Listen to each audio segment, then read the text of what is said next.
శ్రీలలిత రహస్య నామ మహిమ తెలియగరారండి, నామ మహిమ తెలియగరారండి.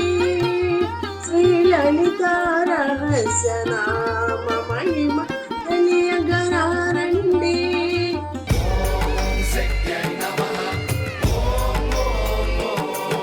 తెలుగు క్యాపిటల్ భక్తి టీవీకి స్వాగతం, సుస్వాగతం. నేను శ్రీలక్ష్మి. ఈరోజు మనతో సంస్కృత పండితురాలు, సంస్కృతంలో గోల్డ్ మెడలిస్ట్, కవయిత్రి, రచయిత్రి, ప్రముఖ ఆధ్యాత్మికవేత్త, జ్యోతిష నిపుణులు డాక్టర్ శ్రీమతి కుప్ప విజయశ్రీ గారు మనతో ఉన్నారు. విజయశ్రీ గారు నమస్కారం అండి. నమస్కారం శ్రీలక్ష్మి గారు. విజయశ్రీ గారు, మనము లలిత రహస్య సహస్రనామాలు నామము ఎలా చదవాలి, ఆ నామంలోని గూఢార్థము చాలా చక్కగా వివరిస్తున్నారు. అది కాకుండా అతి ముఖ్యమైనది, మాకు కావలసినది ఫలితము అందిస్తున్నారు. మేము సామాన్యులం కదండి. ఈ సంసార సాగరంలో ఎన్నో సాధక బాధకులు ఉంటాయి. అవన్నీ దాటి అమ్మవారి సేవలోకి వెళ్ళాలంటే ఆ బాధలన్నీ తీరిపోవాలనే కదా ఫలితాలు అడుగుతున్నాము. అందుకే ఇచ్చారు మా ఫలితాలు, స్వాములు కూడా, ఋషులు కూడా ఫలితాలు కూడా అందుకే ఇచ్చారండి. అంటే మీరన్నట్టు మనం సంసారస్తులము, సకుటుంబీకులము. మరి ఎప్పుడైతే కుటుంబంలో ఉన్నామో కోరికలు ఉండటం సహజం. అంటే అనేక మంది వ్యక్తులతో కలిసి ఉంటున్నాం కనుక కుటుంబంలో కోరికలు కూడా ఉండటం సహజం. అందుకని ఇప్పుడు మనకి ఈ ఫలితాలు అందించడంలో ప్రధాన ఉద్దేశం ఏంటంటే, ఇది సమాజ సేవ. ఇది మనం దేవుణ్ణి కోరుకుంటూ సమాజంలో ఉండే అనేక సమస్యలకి అమ్మవారి ద్వారా మనం పరిష్కారం చూపిస్తున్నాం. అమ్మవారి ద్వారా పరిష్కారం చూపిస్తున్నాం. అది మీరు ఎప్పుడు ఒక చక్కటి మాట అంటూ ఉంటారు లక్ష్మి గారు. లలితా సహస్రనామాలు అంటారు అందరూ, మీరు లలిత రహస్య సహస్రనామాలు అంటారు. ఈ రహస్యం దేంట్లో ఉందంటే, సహస్రనామాల్లో రహస్యం ఎక్కడుంది అంటే ఫలితంలోనే ఉంది. ఈ నామం చదివితే ఈ ఫలితం ఉందన్న రహస్యము చాలా కొద్ది మందికే తెలుసు. నిగూఢంగా ఉంది. ఆ నామంలో ఉండేటువంటి ప్రత్యేకత, ఆ నామపారాయణ చేస్తే వచ్చే ఫలితము మనం ప్రజలకు చెప్పి వాళ్ళ సమస్యలకు మనం ఒక పరిష్కారం అమ్మవారి ద్వారా చూపించగలుగుతున్నాం. సో ఈ రకంగా తెలుగు క్యాపిటల్ భక్తి టీవీ వాళ్ళు చేస్తున్నటువంటి సమాజ సేవ అమ్మవారి ద్వారా మనకి అపూర్వ విశేష ఆదరణ లభిస్తుంది. దానికి మనం ఇంకా సంతోషిస్తూ ముందుకెళ్ళే భాగంగా ఇవాళ మనము 37వ నామం పూర్తి చేసుకున్నామండి. 38వ నామానికి వెళ్దాం. ఇవి నిజానికి గుత్తి నామాలు. ఇవి 4 నామాలు ఉన్నాయి. మనము గుత్తి నామాలుగా చెప్తే మన శ్రోతలకి కొంచెం ఒకేసారి కుప్పపోతున్నట్టు అవుతుంది వారికని ఒక్కొక్క నామాన్ని వివరిస్తున్నాము. మనం ఇంతకుముందు నఖ దీదితి సంచన్న నమజ్జన తమోగుణ అనే నామానికి చెప్పుకున్నాం అర్థం. అమ్మవారి యొక్క గోళ్ల కాంతులు చంద్రకాంతితో సమానంగా పోటీ పడుతూ ఉంటే ఆ గోళ్ల కాంతులతో మెరిసిపోయే పాదాలకి నమస్కరించిన వాళ్ళ యొక్క అజ్ఞానం తొలగిపోతోంది అని చెప్పుకున్నాం.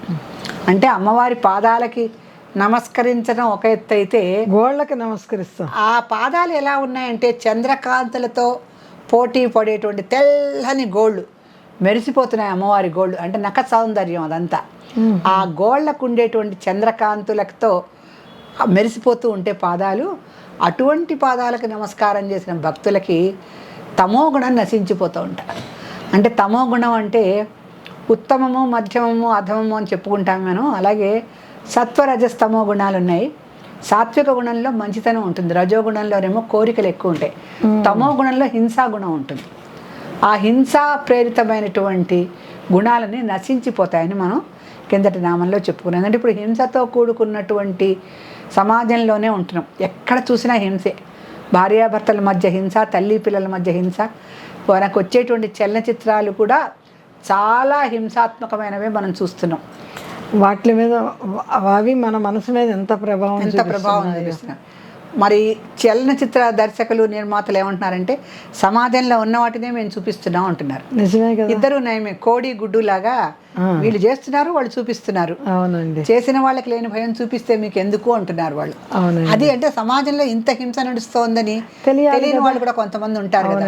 వాళ్ళ కోసం మేము చలనచిత్ర జాగ్రత్త కోసం ఇంత హింస నడుస్తోందని. సో అటువంటి హింసాపూరితమైనటువంటి వాతావరణంలో ఉన్న వాళ్ళకి తమో గుణంగా చెప్తాం మనం. ఆ తమో గుణం నశించిపోయేలాగా అమ్మవారి నమస్కారం వాళ్ళకి చక్కటి ఫలితాన్ని ఇస్తుంది. అమ్మవారికి ఒకసారి నమస్కారం చేసుకుంటే తమో గుణం నశించిపోతుంది. వాళ్ళు కొంచెం దయార్ద్ర హృదయంతో ఉంటారు. ఆ హింసా ప్రేరితమైనటువంటి గుణం నశించి దయా జాలి వంటి వాళ్ళకి కలుగుతాయి. ఇప్పుడు తర్వాత నామంలోకి మనం వస్తే పదద్వయ ప్రభాజాల పరాకృత సరోరుహ. పదద్వయ ప్రభాజాల పరాకృత సరోరుహ, ఇది నామం అండి.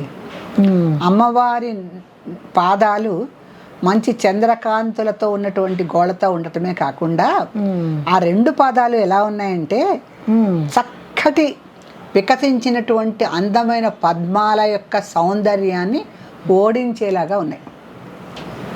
పద్మాలే అందం, ఆ పద్మ సౌందర్యమే ఇంకా అధికం. అంటే చాలా అద్భుతంగా అందంగా కాంతిగా వెలిగిపోతున్నటువంటి పద్మాల యొక్క సౌందర్యాన్ని కూడా ఓడించేటువంటి సరోరుహ. ఇక్కడ చూడండి, సరోరుహం అని చెప్తూ పరాకృతం అన్నాడు. పరాకృతం అంటే ఓడించటం, పరాకృతం అంటే ఓడించటం. అయితే ఆవిడ యొక్క పాదాలు ఎలా ఉన్నాయంటే ఆ చక్కగా ఆవిడ అంటే ఒక మంచి తామర పువ్వుల జంట, బాగా పద్మాలు బాగా మెరిసిపోతూ చక్కగా అందంగా ఉంటే వాటి సౌందర్యాన్ని కూడా ఓడించేటువంటి సౌందర్యం కలవి అమ్మవారి పాదాలు. ఇప్పుడు మనము అమ్మవారి పాదాలు ఇంత అందంగా ఎందుకున్నాయి? అవి అంటే పాదాలు అందం అందం ఉన్నాయంటే గోళ్ళు కూడా అంత అందంగా ఉన్నాయి, గోళ్ళల్లో కూడా అంత ఫలితం ఉంది అంటే ఆశ్చర్యం అనిపిస్తుంది. ఇక్కడ మనకి నామం చూడండి ఎట్లా ఉందో చక్కగా. అదేమిటంటే ముందు చక్కగా ఎట్లా అంటే పరాకృత సరోరుహ అన్నారు కదండి. అదేంటంటే పదద్వయ ప్రభాజాల, ఆవిడ యొక్క రెండు పాదాలు కూడా మంచి కాంతులతో ఉండి పరాకృత సరోరుహ, జంట పాదాలు రెండు కూడా జంట పద్మాలని సౌందర్యంలో ఓడించేటట్టుగా ఉన్నాయి. అంత అందంగా ఎందుకున్నాయి అంటే ఆ పాదాలు రెండిట్లలోనండి పరాకృత సరోరుహ అంటే పద్మాలకి సూర్యకళలు ఉంటాయి. రాత్రిపూటకి అవి కొంచెం అంటే కలువలు అయితే రాత్రిపూట ఉంటాయి, కానీ పద్మాలు అయితే రాత్రిపూటకి ఇదైపోతాయి, ముడుచుకుపోతాయి. అవి పద్మాల్లాగా ఉండనివ్వండి, కలువల్లాగా ఉండనివ్వండి, చంద్రుడి కాంతితో సమానంగా ఉండి మెరిసిపోతూ ఉండనివ్వండి, అమ్మవారి రెండు పాదాల్లో కూడా 360 కళలు ఉంటాయి. పాదాలలో 360 కళలు ఉంటాయి. ఎందుకని అంటే ఇప్పుడు ఆ పద్మాలు కూడా అమ్మవారి పాదాల ముందర వెలవెలపోతున్నాయంటే పద్మానికి సూర్య కళలు ఉంటేనే అది వికసిస్తుంది, కలువలకి చంద్రకళలు ఉంటేనే అది వికసిస్తుంది. అమ్మవారి నేత్రాలు కానీ పాదాలు కానీ పద్మహస్తాలు కానీ కలువలతోనూ పద్మాలతోనే పోలుస్తాం. ఆ వాటికి కళలను ప్రసాదించేది ఎవరు? కళ అంటే సూర్యకళ వస్తేనే మొగ్గగా ఉన్నటువంటి పద్మం వికసించుకుంటుంది. అవునండి, కలువ కూడా అంటే మొగ్గగా ఉన్నది వికసించుకుంటుంది. ఎందుకు? చంద్రుడే సూర్యుడి నుంచి కళలు తీసుకుంటాడు, రోజుకొక కళ పంపిస్తూ ఉంటాడు. పౌర్ణమి వరకు మళ్ళీ రోజుకొక కళ తీసేసుకుంటూ ఉంటాడు, అమావాస్య వరకు. అవునండి. సో 15-16 కళలు సూర్యుడి నుంచి చంద్రుడికి, చంద్రుడి నుంచి సూర్యుడికి అటు ఇటు కూడా మారుతూ ఉంటాయి.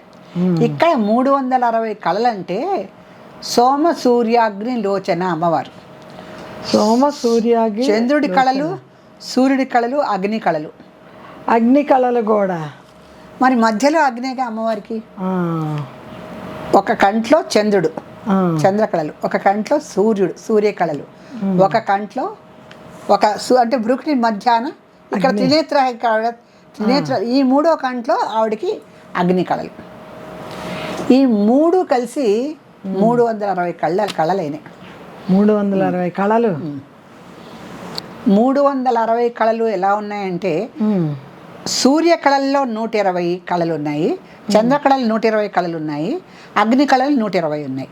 ఈ మూడు కలిపితే 360 కళలు అయినాయి. 360 మనకేంటంటే ఒక సంవత్సరానికి ఉండేటువంటి రోజులు. దీన్ని ప్రజాపతి కళలు అంటారు. పైగా ప్రజాపతి కళలు అంట. ఎందుకని సంవత్సరో వై ప్రజాపతి అని ఉంది మనకు ఒక ఇది. ఒక సంవత్సరానికి ప్రజాపతి ఎవరయ్యా అంటే ఇప్పుడు మనం ఎలా చెప్పుకోవాలంటే ఈ 360 కళలు ఒక సంవత్సరానికి ప్రతీకగా ఉన్నప్పుడు ఆ సంవత్సరానికి సంవత్సర పురుషుడు ఎవరయ్యా అంటే ప్రజాపతి. అందుకని సంవత్సరోవై ప్రజాపతి. ప్రజాపతులు మనకి చాలామంది ఉంటారులేండి, అది మనం ఇంకొక ఎపిసోడ్లో చెప్పుకుందాం. ఇక్కడ మనకి 360 కళలు ఉన్నటువంటి పాదాలు అమ్మవారికి ఉన్నాయి. ఎందుకంటే సోమ సూర్యాగ్ని లోచన అయినటువంటి శ్రీమాత యొక్క 360 కళలు, ఒక్కొక్క చోట 120 కళలు చొప్పున 3 కళలు కూడితే 360 వచ్చినాయి. అవి సంవత్సరానికి సరిపోయేటువంటి కళలు. అంటే రోజుకొక కళ మనకుంది, అంతేగా 360 రోజులకి. అంత నిజమే.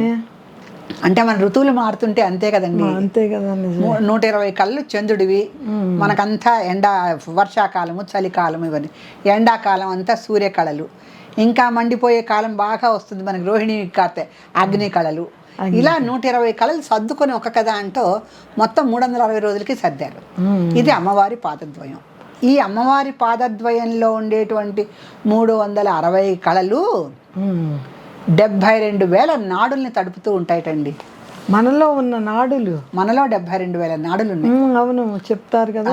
ఎందుకని తడుపుతున్నాయ్యా అంటే ఈ సోమ సూర్యాగ్ని లోచనలు ఉన్నాయి చూడండి, ఇవన్నీ కూడా ఈ 3 లోచన, ఈ 360 కిరణాలు కూడా మనకి 6 చక్రాలు ఉన్నాయండి. మీరు ఇందాక షట్చక్రం అన్నారే, ఈ షట్చక్రాల్లో ఆజ్ఞా చక్రం వరకు ఉన్నటువంటి కళలు 360కి పూర్తవు.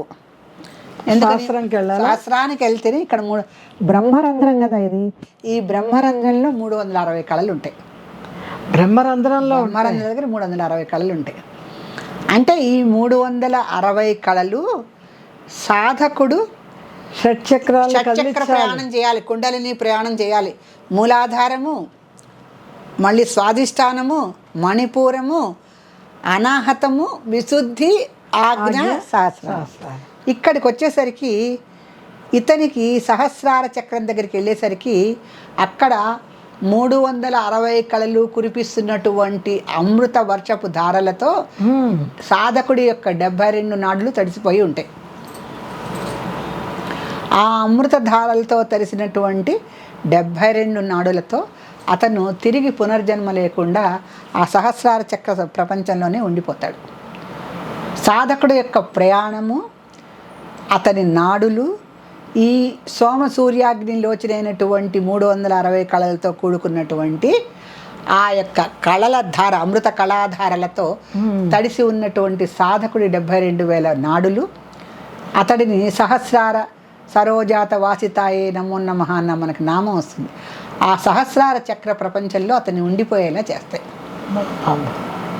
సో పదద్వయ ప్రభాజాల పరాకృత సరోరుహ అనే నామంలో ఇంత పెద్ద అర్థం ఉంది. అంటే మన షట్చక్రాల్ని మనం కదిలించాలి, కుండల్ని కదిలిస్తే సహస్రానికి వెళ్తే ఇంకా అద్భుతం.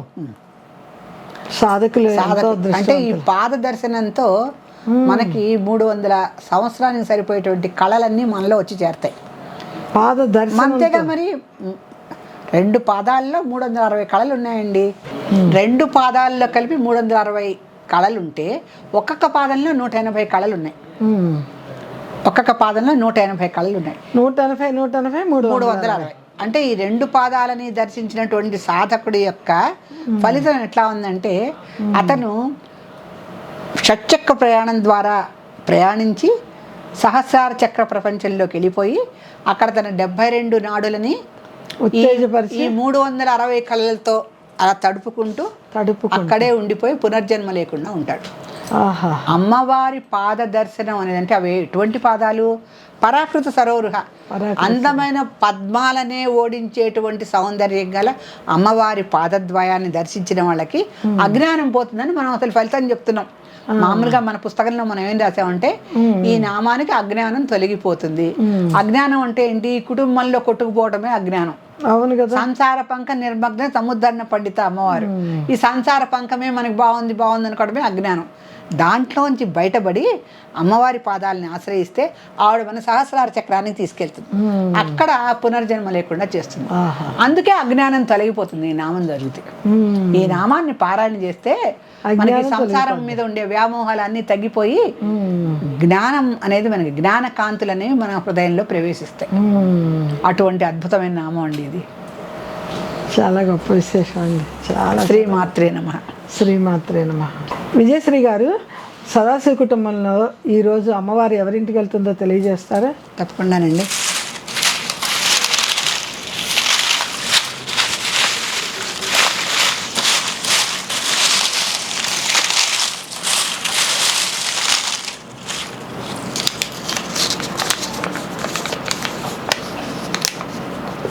వినీల పులివెందులనండి. అమ్మవారి అనుగ్రహం వినీలకి లభించింది. ఈవిడ పులివెందుల నుంచి రాశారు మనకి. అమ్మ వినీల, నువ్వు త్వరలోనే అమ్మవారి పుస్తకాన్ని అందుకుంటావు. అమ్మవారి అనుగ్రహం నీకు లభించింది.